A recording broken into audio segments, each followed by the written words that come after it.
자, 이번 시간에 이제 산문문학에서 시점하고 서술자에 대한 얘기 좀 해보는데, 서술자라는 건 뭐냐면 소설의 작품 속 또는 밖에서 이야기를 전달하는 사람을 서술자라고 해요. 시점은 뭐냐면 그 서술자의 위치와 관점을 뜻하는데, 여기서 위치가 뭐냐, 작품의 속이냐 밖이냐 이거예요. 그래서 작품 속에 있어. 1인칭, 작품 밖에 있으면 3인칭 이렇게 얘기하는 거야. 근데 1인칭이라는 건 나, 우리, 저희 이 네 가지 형태로 나타나니까 작품 속에 나 또는 우리 또는 저 또는 저희 이런 표현이 나오면 아 이게 서술자가 작품 속에 있구나 1인칭이구나 이렇게 이해하면 되는 거지. 그런데 이제 관점이라는 건 뭐냐, 관점이라는 건 1인칭인 경우에는 내가 나를 보는 거야. 바로 관점이 뭘 보는 거잖아. 내가 나를 봐. 그래서 내 얘기를 해. 그러면은 주관적이라고 하고, 내가 남을 봐. 남을 보고 남이 하는 행동하고 말을 전해. 그럼 그걸 객관적이라고 하는데, 우리가 객관적인 태도를 나타내는 걸 관찰자라고 해요. 관찰자죠. 그래서 얘를 1인칭 관찰자 시점 이렇게 얘기하는 거고, 이 위에 있는 애를 1인칭 주인공 시점 이렇게 얘기하는 거야. 알았지? 똑같은 방식으로 작품의 밖에 있는데 등장인물의 대화와 행동만 전달해. 그러면 객관적이어서 무슨 자라고? 관찰자라고 하니까 이게 3인칭 관찰자 시점 이렇게 되는 거야. 근데 얘는 작품 밖에서 등장인물의 심리까지 다 드러내. 오, 얘가 심리를 다 알아? 그래서 모든 걸 안다 해서 전지적 시점이다. 이렇게 얘기한다는 거야. 그렇게 돼서 시점에 크게 네 가지가 있다는 거야. 1인칭 주인공 시점, 1인칭 관찰자 시점, 3인칭 전지적 작가 시점, 3인칭 관찰자 시점. 이렇게 네 가지로 구별할 수 있다. 그런데 최근에 어떤 게 나오냐면 이런 거야. 자, 여기 중요한데 작품 밖에 있는 서술자가 3인칭이죠. 특정 인물의 심리만 전달하는 경우가 생겨. 이제 심리를 드러내는데 다 드러내지 않고 특정 인물의 심리만 드러내는 거야. 이럴 때 우리가 이것을 선택적 또는 제한적 전지적 작가 시점이라고 한다.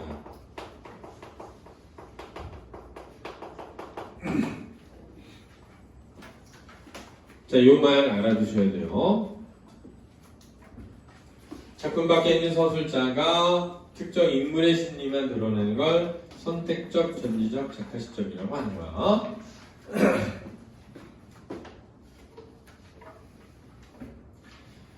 그러면 설명사를 보면 이렇게 말씀. 나는 산장에 숨어서 그가 초조하게 걸어다니는 것을 보았다.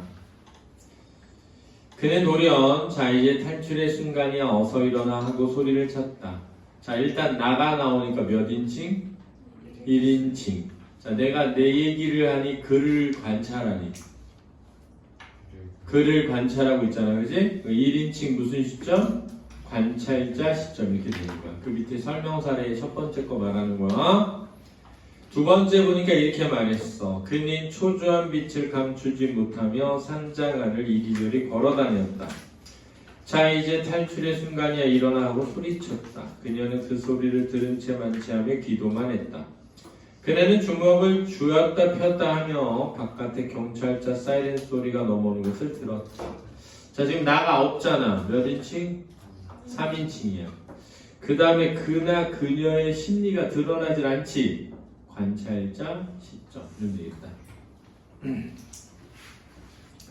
그는 어떻게 하든지 그녀와 함께 탈출해야 한다는 생각으로 자 이제 탈출의 마지막 순간이 어서 일어나 하고 애원하며 말했다. 그러나 그녀는 죄의 대가를 받아야 한다고 생각하면서 그럼 지금 그와 그녀의 생각이 드러나잖아. 그지? 전지적 작가 시점입니다. 3인칭 전지적 작가 시점. 나는 최후의 순간이 오는 걸 느꼈다. 이제 모든 것이 끝났다. 그들이 걸어온 길은 모두 험한 구름처럼 사라져버릴 것이다. 그는 자 이제 탈출의 마지막 순간이 어서 일어나고 외쳤다. 그러나 그녀는 성경에 손을 얹고 기도만 하고 있었다. 나는 그런 그녀의 모습이 한없이 원망스러우면서 안타까웠다. 했으니까 그와 그녀도 나오긴 하지만 내가 누구 심리를 막 드러내? 내 마음의 심리들. 이런 거 1인칭 주인공 시점이라고 하는 거예요. 써놓으세요. 넘겨볼까? 밖에선 인기척이 났다. 며느리가 돌아온 모양이다. 손녀가 뛰어나가고 아들이 당황하며 따라 나갔다. 그 다음 잘 봐. 나도 이래야 되는데 나도 아니라 화산떼기도 이랬잖아. 화산떼기도 한쪽 정강이를 세우고 몸을 도사렸지만 설레는 마음 어쩔 수 없었다. 자, 화산떼기가 설렌 거야. 벌써 밖에 나갈 며느리였다. 눈 밖에 날 못마땅하다는 거야.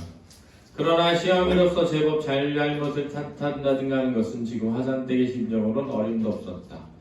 우선 며느리의 절을 받아야 할 것만 생각해도 앉아있는 자리가 바늘방석 같았다. 아들이 들어오고 뒤따라 며느리가 들어왔다.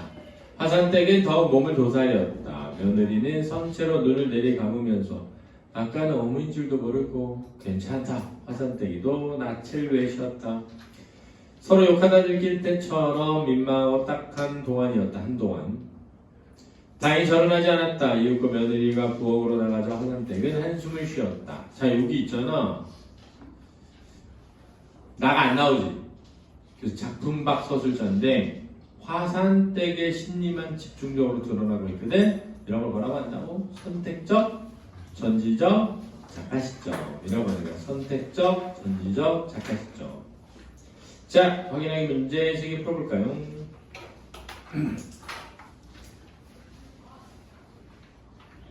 이거 제 응결 차는 거? 응결.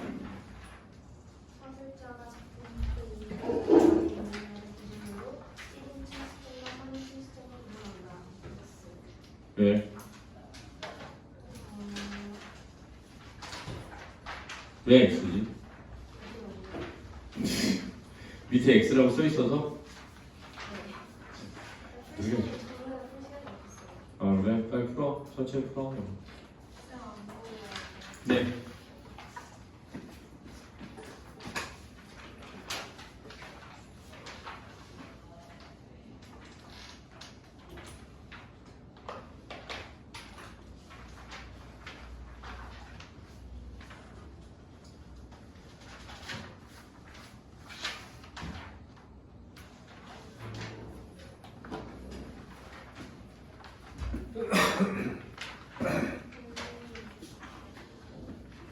빨리 가. 영상 올려줄게. 자, 풀어봐. 왜 X야? 맞는 거 같지? 그래서 맞는데 밖에 있느냐 안에 있느냐에 따라 3인칭 1인칭인 거야. 밖에 있으면 3인칭, 안에 있으면 1인칭. 그래서 이게 완전히 틀린 건 아니야. 이 말이 완전히 틀린 게 아니라 밖에 있냐 안에 있냐는 3인칭 1인칭이야. 1인칭 3인칭은 아니야. 알았지? 그 다음 사람 뒤에 지우.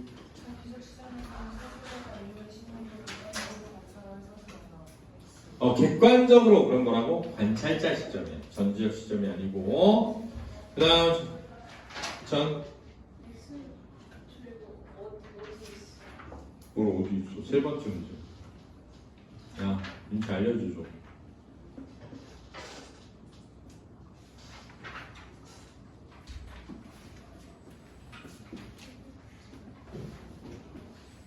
몰라? 그럼 저 뒤에 먼저 윤지부터 풀어봐. 선택적 시점에서 서술자가 여러 인물의 심리를 보고 서술하는 것이다. 한 명의 인물만 사술하는 걸 선택적 시점이라고 하는 거야. 알겠죠? 자, 오른쪽에 오정희 예두물이라고 하는 작품이 나오는데 잘 보세요. 내가 태어난 날임을 상기하는 아무런 특별함은 없다. 나 똥을 쳐봐. 자, 몇 인칭? 1인칭. 됐니? 근데 내가 태어난 이 날임을 떠올리는 아무것도 없다니까 누구 얘기하는 거야? 내 얘기. 그럼 1인칭 무슨 시점? 주인공 시점 이렇게 되는 거야. 됐니? 내가 내 얘기를 하니까 1인칭 무슨 시점? 주인공 시점. 그럼 1번 봐봐. 사건에 대한 객관적 진술을 통해. 맞니?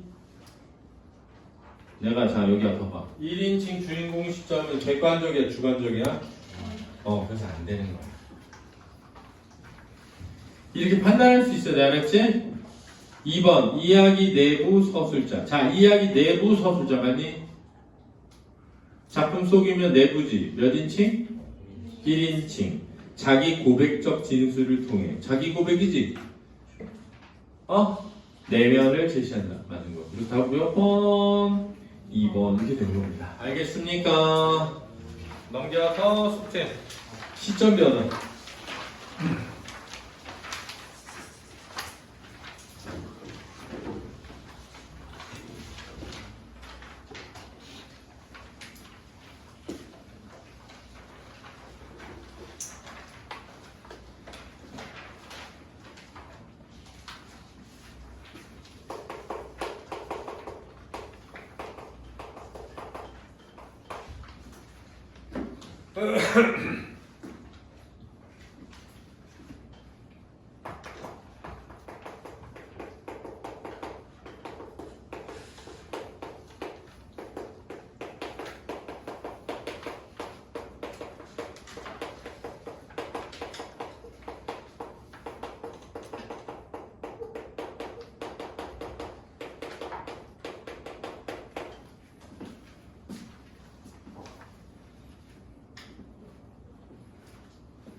야, 왜 너만 왔어? 걔는 왜 안 와?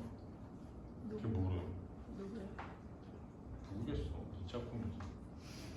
뭐 따고 안 시간이 안 돼. 그 정도로 친하진 않아? 아니.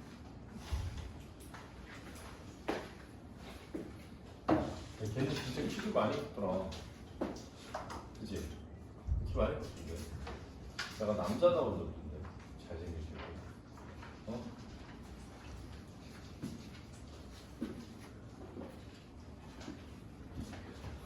삼촌 왜 웃어? 누군지는 알아? 왜? 말해봐 왜? 아유. 전자야 왜 웃는 거야? 왜 웃었어? 아니 솔직히 말해봐. 왜? 그냥 수업이 웃겨. 누가? 누가 웃겨? 수업이? 선생님이 웃기다고? 자 볼게요. 자 잘 들어보세요. 시점의 변화라는 것은 자 일단 이걸 이해해야 돼요. 시점은 사실은 정말 쪼개면 5개 있는 거예요. 1인칭 주인공, 1인칭 관찰자, 3인칭 전지적 작가 시점, 선택적 전지적 작가 시점, 3인칭 관찰자 시점 이렇게 5개가 있거든. 근데 이제 내가 설명을 할 테니까 들어봐. 만약에 전지적 작가 시점하고 3인칭 관찰자 시점이 바뀐다라고 하려면 인물의 내면 심리를 드러냈다가 안 드러냈다 해야 되잖아. 근데 어떤 부분에서는 드러나고 어떤 부분에서는 안 드러난다고 해서 시점이 바뀌었다라고 생각하기보다는 그냥 인물의 심리가 드러나고 있다라고 할 생각이 더 맞는 것 같다는 거야. 왜냐하면 소설을 쓰는데 계속 심리만 쓸 수가 없잖아. 그렇지 않니? 그럼 인물 간의 대화 행동을 쓰다가 어떤 부분에서 심리 썼어. 그럼 인물의 심리가 드러난 거잖아. 그럼 전지적 작가 시점이지. 그러니까 3인칭 관찰자 시점에서 전지적 작가 시점으로의 변화는 거의 없다. 그러니까 3인칭끼리는 바뀌지 않는다는 거야. 그럼 대전제는 뭐냐면 만약에 내가 문제 풀 때 시점의 변화가 있다라고 하려면 무조건 몇 인칭 시점이어야 돼? 1인칭 시점이어야 돼. 이게 중요한 거야. 1인칭 시점에서 3인칭 시점으로 바뀌든가 1인칭 주인공에서 1인칭 관찰자가 되든가 1인칭 주인공인데 주인공이 바뀌거나 이것밖에 없다는 거야. 이해했어? 아, 이거 중요하다. 중요하다. 내가 판단을 해야 되니까 그렇다는 거야. 판단을 해야 되니까. 그럼 이제 나라고 나온 애가 그라고 나오면 시점이 변한 거지. 나라고 나왔는데 중간에 그라고 나와. 그럼 시점이 변한 거지. 1인칭에서 3인칭으로. 알았니? 그 다음 나라고 나오면 내가 주인공이 아니었는데 내가 주인공이 돼. 그럼 시점이 변한 거죠. 나라고 나오는 주인공이 바뀌어. 그러면 시점이 변한 거야. 근데 그건 시점 1인칭 주인공 시점이니까 변화라고 안 하고 서술자 교체라고 한다. 어디에 나오냐면 난소공이라고 써. 난쟁이가 써올린 작은 공. 난쟁이가 써올린 작은 공의 1부는 0처리가 나거든. 2부는 0호가 나야. 3부는 0희가 나고. 그러니까 나가 다 달라. 다른 인물이야. 근데 시점 다 1인칭 주인공 시점이야. 이걸 서술자의 교체가 많다. 자, 이 봐봐. 몸이 밖으로 나가는 순간 눈 속에 그대로 머리를 밖으로 쏟아졌다. 차가운 눈이 얼굴 위에 스치자 정신이 돌아왔다. 일어서야 한다. 그리고 정확히 걸음을 옮겨야 한다. 모든 것이 이제 끝나는 것이다. 끝나는 순간까지 정확히 나를 끝맺어야 한다. 나 나왔지? 몇 인칭이야? 1인칭이지. 근데 갑자기 그는 그럼 이 나가 뭐가 됐어? 그럼 몇 인칭? 3인칭. 그래서 시점이 변한 거야. 그는 눈을 5손가락으로 꽉 움켜잡고 떨리는 다리를 바로잡아가며 일어섰다. 그리고 한 걸음 한 걸음 정확히 걸음 옮겼다. 눈은 의지적 신념으로 차갑게 빛나고 있었다. 본부에서 몇 마디 주고받은 다음 준비 완료 보고와 함께 집행명령이 뛰어 떨어졌다. 눈 쌓인 길, 이 두길 몇 사람이나 걸었을까? 펀칠하게 뛴 벌판 너머로 마주선 언덕. 흰 눈이구나. 가슴이 탁 트이는 것 같다. 똑바로 걸어가시오. 남쪽으로 달리는 길이오. 그처럼 가고 싶은 길이 유감이 없을 거요. 걸어가다 흰 눈이 발자국에 따른다. 한 걸음 두 걸음 정확히 걸어야 한다. 사수 준비. 총탄 재는 소리가 바람처럼 차갑다. 눈앞에는 하얀 눈뿐 아무것도 없다. 이제 모든 것이 끝난다. 끝나는 순간까지 정확히 끝을 맺어야 한다. 끝나는 1초 1가까지 나를 다시 1인칭이 된 거야. 자기를 잊어서는 안 된다. 오상원의 뭐래? 유예라는 소설. 이게 뭐 개소리야. 그럴 수 있는데 앞에 봐봐. 이게 전쟁 중에 내가 퇴각을 하다가 혼자 우연히 인민군이 국군을 총살하는 장면을 목격하게 돼. 근데 내가 그냥 몰래 퇴각해서 가면 난 살 수 있는데 국군이 죽어가는 모습을 보면서 내가 가만히 있는다는 것이 용서가 안 돼. 그래서 내가 그 인민군을 향해 총을 쏘다가 결국 내가 잡혀. 그리고 내가 결국 처형을 당하는 거야. 근데 그 나를 그라고도 표현하고 있는 거야.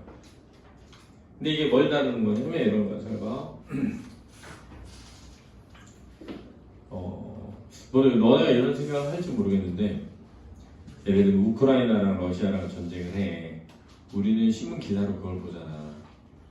그리고 뭐 몇 명이 죽었다. 우리는 그냥 몇 명이 죽었다는 숫자로 이해하잖아. 내가 말하고 싶은 건 뭐냐면은 어떤 한 사람의 영혼이 사라지는 것을 우리가 너무 아무것도 아닌 것처럼 여기는 것에 대한 비판적인 인식을 다루는 작품들이 많아요. 전쟁을 다룰 때. 왜냐하면 전쟁은 인간을 수단화해요. 근데 인간은 원래 그 자체가 목적이거든. 이게 무슨 말이냐면 실존주의라고 하는데 얘는 들어봤는지 모르겠지만 컵은 존재가 우선하냐 목적이 우선하냐 그러면 목적이 우선해. 그게 뭐냐면은 봐봐. 컵에다가 흙을 담고 씨앗을 심으면 컵이 아니라 뭐가 되지? 화분이 되잖아. 그지? 근데 컵에다 물을 따라 마시면 컵이 되잖아. 그러니까 얘는 존재보다 목적이 우선해. 얘가 무슨 목적으로 쓰였냐가 중요해. 근데 예를 들면 선생님은 넌 삶의 목적이 뭐니? 그런데 나는 행복하게 사는 거야 했어. 그래도 인간이지. 근데 사무라이한테 너는 왜 삶의 목적이 뭐니? 그랬더니 니혼전 도라이네 데스네 이러면서 막 갑자기 자기는 주인을 위해 목숨 바치는 게 삶의 목적이래. 그래도 사람이잖아. 인간은 목적이 다 달라도 존재가 바뀌질 않아. 근데 인간이 아닌 것들은 목적이 우선해. 그럼 왜 그럴까? 왜냐하면 인간을 제외한 나머지는 누군가가 목적을 가지고 만들었다는 거야. 그래서 목적이 우선한다는 거야. 근데 인간은 누군가가 목적을 가지고 만들지 않았다는 거야. 그래서 인간은 목적이 다 달라도 똑같이 인간이라는 거야. 그럼 왜 인간은 누군가가 목적을 가지고 만든 게 아니냐? 신이 없기 때문에. 이렇게 말한 거야, 사르트르가. 그래서 신은 죽었다라고 한 거야. 이게 실존주의 철학이야. 이게. 그래서 신이 있다면, 신이 인간을 어떤 목적으로 만들 거 아니니? 근데 인간은 모두가 목적이 달라. 그런 걸 볼 때 인간은 어떤 목적에 의해 만들어지지 않았다고 믿는 거야.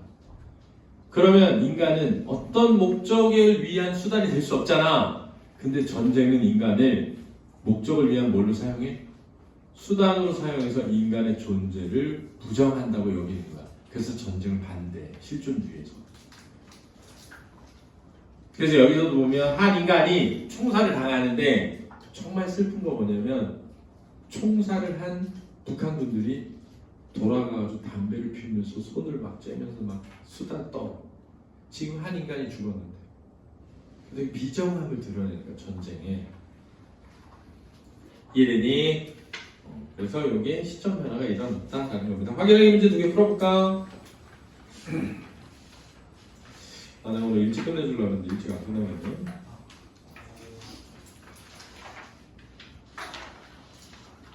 저 뒤에 전시현 어딘지 알았어? 풀어봐 이거.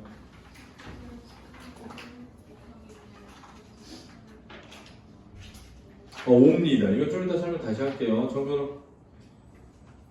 숫자가 있으면 전지적 시조가 있을 때보다 여러 인물들의 심리를 전달하기 위해 X죠. 반대입니다. 넘겨볼까요?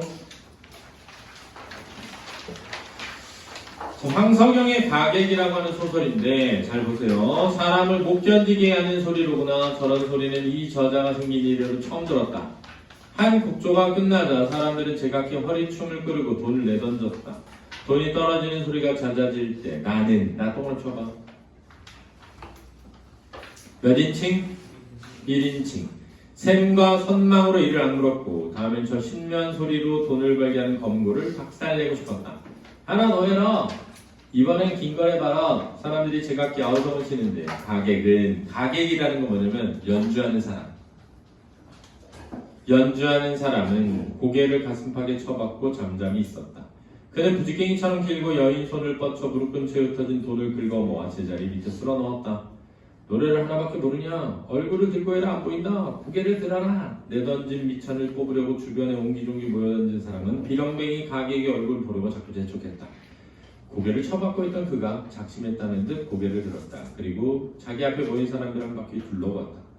나는 그의 얼굴을 보는 순간 어쩐지 가슴이 답답해지면서 해가 동할 때처럼, 해가 동한다는 건 속이 미식거리는 거야.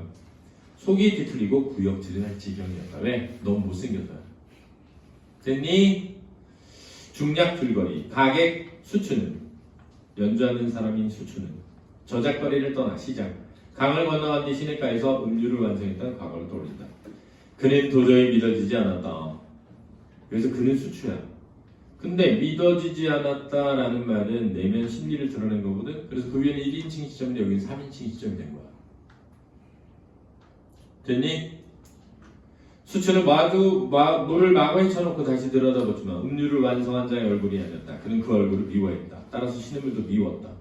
미워할수록 그의 얼굴은 추악했다. 수추는 그럴수록 노래를 끝없이 부르지 않고는 살아갈 수 없는 자가 되었던 것이다. 자, 13번의 위글의 서술상 특징으로 적절한 것은 3번에 서술자가 사건을 이야기 속에서 전달하다가 자, 이야기 속에서 전달하다가 몇 인칭? 1인칭. 이야기 밖에서 전달하고 있다. 몇 인칭? 3인칭. 그래서 적절한 게 되는 거야. 알겠니? 자, 옆에 건 숙제 넘겨볼까요?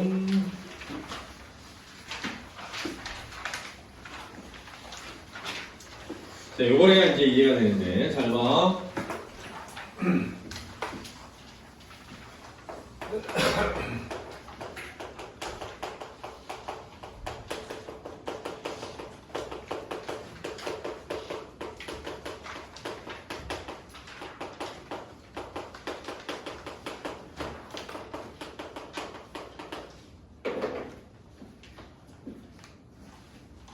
자, 이걸 일단 써놓고 밑에 1인칭 주인공 시점부터 박스에 있는 거.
야, 너는 그러면 수학 옛날에 다녔던 거네? 국어도 다니고 있었어? 그건 처음 본 거야?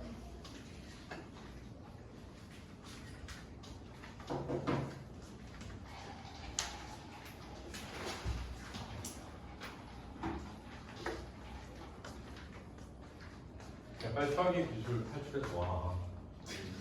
응? 후미차 너도 그래야 좋아. 전자 너도 빨리 와. 응? 아니 시간 어떻게 정비로 와야지. 생일 이뻐 해줄게. 됐지? 내가 너 볼 때마다 음료수 사줄게. 응? 넌 오지 마. 너무 상처받게 생겨. 알았지?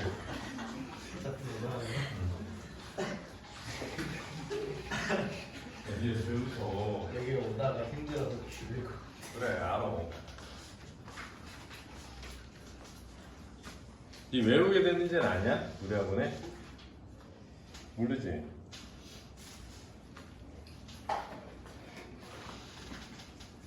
선생님 아들이 초등학교 6학년 때 이제 중학교 올라가잖아. 근데 선생님은 이제 공부를 시켰으면 하는데 얘가 음악을 한다고 예원학교를 들어갔는데 예원학교가 원래 공부를 되게 많이 시켜. 걔네들이 공부를 잘해. 그때 일반 중학교 애들이 막 내신이 없고 그래가지고 예원은 내신이 막 시험이 막 1학년 때도 다 있거든. 그래가지고 거기가 음악을 하는 학교인데도 학구열이 되게 높아가지고 경쟁이 되게 심해. 그래서 일반 학교 보내서 공부 덜 하느니 그냥 예원학교 보내서 공부를 시키자 이래서 보낸 거야. 그래가지고 가서 선생님이 악기 하는 대회에 못 나가게 했어. 공부시키려고. 그래가지고 2년 동안 한 번도 대회를 안 나갔어. 얘가 이제 그 이화경영이라고 악기 하는 데서 제일 큰 대회야. 거기서 이제 전국 1등을 한 거야. 그래가지고 선화예중은 장학금으로 받으면서 갈 수 있고 예원은 시험 봐서 가야 되는데 예원은 합격한 거야. 근데 얘를 이제 공부시켜야 되니까 선생님이 그때 대치동에서 선생님이 수업하고 있었거든. 메가스터디에서 거기에 이제 시대인재를 갔어. 그래서 중등부 커리큘럼이랑 이런 거 보고 그 다음에 이름도 까먹었네. 김영준 국어원에 되게 커 대치동에 있어. 거기 가봤는데 거기도 커리큘럼이 좀 이상해. 그래가지고 이렇게 가르쳐서는 안 되겠다. 그래서 그냥 내가 가르치자 해서 내가 우리 아들을 가르치려고 하니까 우리 아들 친구들 몇 명이 같이 듣고 싶다고 해서 온 거야. 그 친구들 중에 하나 저 유윤지 오빠하고 한 명이, 왜냐면 이제 우리 아들 태어났을 때 그 커뮤니티 있잖아. 엄마들 커뮤니티에서 이제 윤지 어머니랑 이제 우리 와이프랑 알게 된 거야. 그 안에서 만난 거야. 그래가지고 그 애들이 여기 삼부 아파트에서 공부방으로 시작한 거야. 공부방으로. 근데 그때 영훈국제 중에 좀 공부 잘하는 여자애가 한 명 있었는데 걔가 오고 그 다음에 저기 어디야? 그 청평? 통일교 재단에서 하는 국제중학교 있지? 알아? 청담국제중. 청담국제중에 다니는 애가 한 명이 왔는데 그 청담국제중 다니는 애가 서초동에 살아. 걔 엄마랑 친구야. 근데 그 영훈국제중에는 우리 선생님한테 수업을 듣고 문법을 엄청 잘하게 돼서 민사고를 갔어. 그 국어 시험이 있는데 어려운데 얘가 무조건 선생님한테 중학교 때 국어를 계속 배우면 웬만하면은 잘해 다. 그래서 민사고 가고 걔 청담국제중에는 용인외대국어로 간 거야. 선생님한테 배워갖고. 그래서 그 엄마가 야 안준현 선생님한테 국어를 배웠더니 용인외대국어로 갔는데 얘가 캐나다에서 온 애라서 영어를 엄청 잘하거든. 근데 외대국어에서 다 4등급인데 국어만 1등급, 2등급이 나오는 거야 계속. 그러니까 이게 확실히 안준현 선생님한테 중학교 때부터 국어를 배우는 게 되게 도움이 되는구나 해서 그 동생을 보내면서 애가 어리니까 얘랑 같이 다니라고 그 지하철 타고 꼬셔가지고 둘이 왔는데 그 동생은 너무 멀다고 가기 싫다고 안 오고 얘는 지금 붙잡혀가지고 다니는 거야. 스토리가 그렇게 된 거야. 스토리가. 그래 왔는데 공부를 너무 안 해가지고 나한테 맨날 쿠스리 먹으면서 그래도 모르겠지만 얘는 모르겠지만 그래도 많이 변했어. 많이 잘해줬어. 근데 어쨌든 그렇게 된 거야. 그래서 지금 국어 안 듣는 애들은 심각하게 생각해서 국어 다녀라. 진짜 국어 안 다니면 공부 잘할 수가 없어. 고등학교 가서 또 간다고 빨리 가. 그 다음에 그래서 서초동 가서 지금 영화관 가야 돼서 가야 돼. 빨리 가 빨리. 그 다음에 2학년들 선생님이 이제 3학년 되면 니네 가르칠 텐데 절대 빠지지 말고 똑바로 잘 들어라. 그리고 선생님한테 수업을 꾸준히 잘 들으면 고등학교 가서 잘할 수밖에 없어. 지금 안 듣고 있는 학생들은 빨리 등록해서 다녀. 2학기부터. 그래야 빈틈이 없어. 그리고 내신 때 휴원 같은 거 하지 마. 그냥 다녀 끝까지. 그래야 빈틈이 안 생겨서 시험이 나와 성적이. 자 봐봐. 무슨 얘기하고 싶은 거냐면 잘 들어봐. 이것만 설명 끝낼게. 1인칭 주인공 시점은 내가 내 얘기를 하잖아. 잘 들어봐. 내가 내 얘기하는데 뭐 내 외모가 어떻고 뭐 내가 이런 걸 얘기하는 게 아니라 사실은 내가 어떤 일을 겪었는데 내 마음이 어땠다 라는 걸 주로 쓰려고 할 때 1인칭 주인공 시점을 택해. 이해돼? 봐봐. 내가 어떤 일을 겪어서 내가 어떤 생각이 들었고 어떤 마음이었는지 자세히 쓰고 싶어. 그럼 1인칭 주인공 시점을 택하는 거야. 그러면 그 주인공의 내면 심리가 잘 드러나. 알았지? 그러니까 독자가 그 내면 심리에 막 공감을 할 수 있게 돼. 그래서 뭔가 1인칭 주인공 시점을 택한다는 건 주인공의 내면 심리를 공감하면서 읽기를 바랄 때 선택하게 돼. 근데 1인칭 관찰자 시점은 내가 남 얘기를 하는 거잖아. 그럼 내가 남에 대해서 다 알 수가 없잖아. 내가 얘랑 맨날 붙어 다니는 것도 아닌데 얘 일을 다 할 수가 없잖아. 그러니까 내가 얘 일을 쓰려면 얘랑 내가 같이 있었을 때만 쓸 수 있어. 그렇지? 그러니까 얘에 대한 이야기를 쓸 때 제약이 따라. 서술상에. 이해돼? 그래서 1인칭 관찰자 시점에서는 전해 듣기가 많이 나와. 그러니까 사랑 손님과 어머니라는 소설을 보면 주인공이 사랑방 아저씨랑 우리 엄마야. 아빠가 돌아가셨어. 그래서 아빠의 옛날 친구이자 학교 선생님이 하숙을 왔는데 아빠 친구랑 엄마가 좀 좋아해. 썸을 타. 근데 그걸 오키라는 딸이 소설 속에서 나로 나와가지고 전하는 거야. 그럼 내가 아저씨랑 엄마 얘기를 다 알지가 않잖아. 그러니까 내 눈에 보이는 것만 전달하잖아. 그러니까 한정돼 있잖아. 그래서 거기 보면 아저씨는 우리 아빠의 옛날 친구래요 라고 하면서 전해들은 얘기를 하게 돼. 됐니? 근데 왜 그렇게 쓰느냐는 거야. 왜? 왜냐하면 그렇게 쓰면 약간 독자들이 이 인물들이 왜 그런지를 정확히 모르니까 집중해서 몰입해서 보게 돼. 왜냐면 잘 모르기 때문에 끝까지 집중해서 보려고 노력하게 돼. 그리고 스스로 생각을 많이 하게 돼. 왜냐면 1인칭 주인공처럼 내가 내 생각을 막 말하니까 그냥 듣기만 하면 되잖아. 얘네가 왜 이러지? 얘네가 어떤 마음이지? 거기 사랑손님과 어머니에서도 보면 오키는 사랑방 아저씨랑 엄마가 서로 좋아하는 걸 잘 몰라. 이해됐어? 근데 거기에 이제 엄마가 아저씨한테 손수건을 빌려준다 그래. 그래서 아저씨가 그걸 너무 고맙게 이렇게 해가지고 엄마한테 돌려주고 그래. 근데 그런 얘기를 오키가 막 전해. 근데 오키는 둘이 좋아하는지 몰라. 근데 우리는 읽으면서 그걸 느껴. 그러면서 약간 둘의 엄마와 아저씨의 사랑이 좀 순수하게 전달돼. 예를 들면 그 얘기를 아저씨의 1인칭 주인공 시점이라고 해봐. 오키 엄마가 준 손수건. 이러면서 막 그 향기가 더럽잖아. 더럽잖아 약간. 근데 오키가 그 어린애가 전달하니까 엄마와 아저씨의 사랑이 되게 순수하게 전달돼. 그래서 결국은 오키 엄마가 오키를 잃을 수 없다는 생각으로 그 아저씨와 헤어지거든. 그 과정이 되게 특이하게 전달돼. 그래서 그렇게 쓰는 거예요. 제약이 있지만 독자로 하여금 스스로 더 능동적으로 몰입해서 판단할 수 있도록 유도하려고. 그럼 전지혁 작가 시점은 등장인물의 모든 인물의 심리를 다 알잖아. 모든 인물의 심리를 아니까 이 사건의 전체 모습이 잘 드러나. 그래서 어떤 시대의 다양한 인물 군상을 드러낼 때 전지혁 작가 시점을 택하기가 좋아. 근데 내가 뭔가 이 시대의 인물들을 다루되 특정 인물의 공감을 유도하고 싶잖아? 그럼 선택적, 전지적 작가 시점을 택하는 거야. 이해됐니?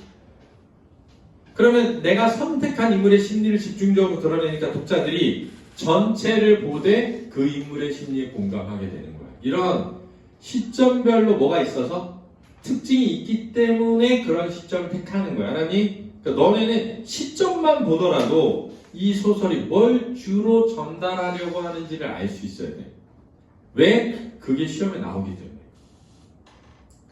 알았니? 그래서 그냥 시점을 외우려고 하지 말고 이런 시점은 어떤 특징이 있으니까 주로 어떻게 표현되는지를 이해하고 그걸 통해서 뭘 드러내려고 하는지를 이해해야 공부가 수준이 있게 되는 거야. 알겠니?